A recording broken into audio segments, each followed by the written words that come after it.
Bonjour Madame la Vice-Présidente, ravie de vous accueillir pour la première fois sur le forum Future of Mobility. Alors même question qu'à Maria Colas pour démarrer, est-ce que vous pourriez commencer par nous situer rapidement le contexte de l'EPT Boucle Nord de Seine, les enjeux en matière de développement économique, d'aménagement, de mobilité? Alors, le territoire Boucle Nord de Seine, c'est un territoire qui est jeune, à double titre, qui a été créé en 2016 avec la métropole du Grand Paris.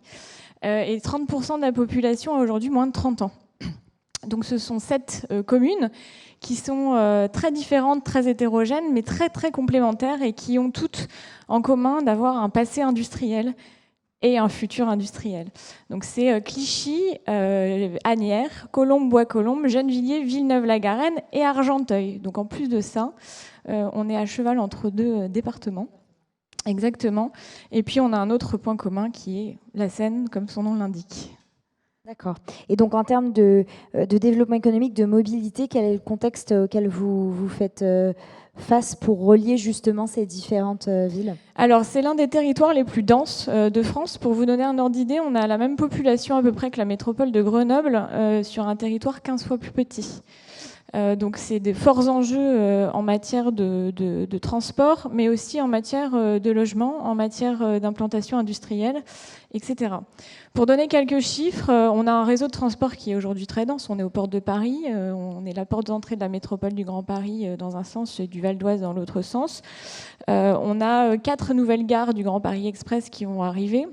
On a des fortes volontés de développer notamment le T11, la future ligne 19, et également des transports en commun en site propre, notamment bus entre Seine à Argenteuil. Et on a plus de 100 km de pistes cyclables. Tout l'enjeu, nous, c'est pas forcément de développer encore plus tout ça, c'est plutôt de transformer les coupures urbaines en coutures urbaines et surtout de limiter le mitage des 800 hectares de foncier économique que nous avons aujourd'hui. Nous faisons partie des maires bâtisseurs. Globalement, on va produire 10 000 logements à horizon 2030. Mais cela ne doit pas se faire au détriment de l'emploi. Et vous allez me dire quel rapport avec le transport? C'est que c'est un peu, on a tendance à dire en environnement que le meilleur déchet, c'est celui qu'on ne produit pas. Mais le meilleur transport, c'est aussi celui qu'on ne fait pas. On disait tout à l'heure avec l'agglo de Lorient, ça coûte beaucoup d'argent. Et pour autant, aujourd'hui, notre objectif, c'est vraiment de créer un territoire d'équilibre et d'implanter le logement proche des emplois et les emplois proches des logements. Alors justement, ces enjeux, vous l'avez dit en plus au début, il y a un passé industriel et un futur industriel. Comment ces enjeux de développement économique et de mobilité se répondent et quelles sont vos stratégies à ce sujet au sein de l'EPT? On a un territoire, je vous le disais, très hétérogène. On a une volonté dans la logique d'équilibre que je mentionnais de maintenir des formes urbaines qui soient très complémentaires. Pour vous donner un ordre d'idée, on est un territoire où on a à la fois des grands ensembles brutalistes des années 60-70, mais aussi de larges zones pavillonnaires que l'on souhaite conserver. On a des plaines agricoles, on a 120 hectares de plaines agricoles à Argenteuil et des espaces naturels, à Argenteuil notamment, mais pas que, typiquement 40 hectares de buttes, les buttes d'Orgemont et des buttes du Parisis, d'espaces naturels. Donc tout ça, on souhaite le préserver. Et donc, pour nous, tout l'enjeu, c'est de répondre aux problématiques des entreprises en matière d'attractivité. C'est-à-dire que pour la plupart des entreprises qui sont implantées sur le territoire, le logement est une problématique. Attirer des profils, leur permettre de se loger à proximité, c'est une problématique. Les transports sont évidemment une problématique que l'on adresse, mais c'est vrai que accompagner ces entreprises à pérenniser leur activité sur le territoire, à créer des emplois sur le territoire, à avoir cette proximité. On parle beaucoup de ville du quart d'heure, nous on est très pragmatique, on est moins dans cette logique-là long terme et très philosophique, mais c'est vraiment développé au quotidien. On cherche aussi à favoriser l'implantation de nouvelles entreprises. Typiquement, le siège de Yamaha Motor France-Europe s'installe à Argenteuil, va être inauguré début mai. Frédéric Monjou, secrétaire général, a l'habitude de dire voilà, on a choisi cette implantation-là parce qu'on a un bassin d'emploi, parce qu'on a un vivier de talents et parce qu'on est aussi accompagné par la ville dans notre implantation. Donc concrètement, par exemple, pour en revenir au transport, la gare d'Argenteuil est à 10 minutes de la gare de Saint-Lazare et on a accompagné leur implantation en développant les pistes cyclables pour relier la gare, en développant, en réaménageant la voirie autour, le dernier kilomètre pour les salariés. Et ça bénéficie non seulement aux salariés, aux clients, aux usagers, mais in fine aux habitants. Et quand les habitants sont salariés, nous, ça nous va, puisque notre objectif, c'est d'avoir un taux d'emploi à 1 sur le territoire. Oui, forcément. Alors, on voit que vous travaillez beaucoup justement avec les entreprises pour les aider à s'implanter, avec celles qui sont déjà là. D'un point de vue de durabilité, comment comment vous prolongez cette collaboration pour favoriser des mobilités plus durables ? Le fait de base d'avoir une offre de logement qui réponde et un parcours résidentiel qui répondent aux besoins des salariés et vice-versa d'ailleurs, avoir aussi des formations, des emplois qui répondent aux besoins des habitants du territoire, favorise mécaniquement les transports durables, que ce soit le mode piéton, à vélo, on voit de plus en plus de vélos cargo. Parce que c'est plus court. C'est plus court. Ouais. C'est plus court et d'avoir les équipements publics adéquats à proximité aussi. On parle de faire ses courses, avoir les enfants, avoir les infrastructures sportives et culturelles à proximité, favorise aussi le moins de déplacements. Alors je ne dis pas qu'il faut rester forcément dans le giron, mais ça favorise moins de déplacements. C'est sûr que si vous ne prenez pas votre voiture pour aller chercher votre baguette de pain le dimanche, ou si vous ne prenez pas votre voiture pour faire un transport sur lequel vous n'avez pas forcément d'alternative, on s'en porte tous mieux, c'est moins congestionné, que ce soit en transport en commun ou en voiture. Là, je parlais de voiture, mais c'est vrai aussi pour les transports en commun.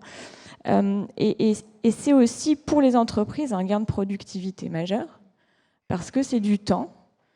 Et aujourd'hui, faire des transports, notamment en zone dense et en Île-de-France, les transports pendulaires et faire des heures de transport pour aller travailler, c'est pas forcément dans le sens où doivent aller les choses. Oui, et puis c'est vrai qu'on voit aussi depuis le Covid que les gens, ils ont moins envie de passer, enfin, ils sont moins enclins à passer beaucoup de temps dans les transports pour se déplacer. La proximité est très recherchée. C'est tout l'enjeu. Alors, je ne dis pas qu'il ne faille pas développer les transports, et notamment les transports en commun. On est ravis d'avoir les 4 nouvelles gares du Grand Paris Express, et on va encore travailler sur le développement d'un meilleur maillage des transports en commun, en tout cas de zones de banlieue à banlieue, de ville à ville. Miser sur la Seine aussi est un enjeu fort pour nous. Et finalement,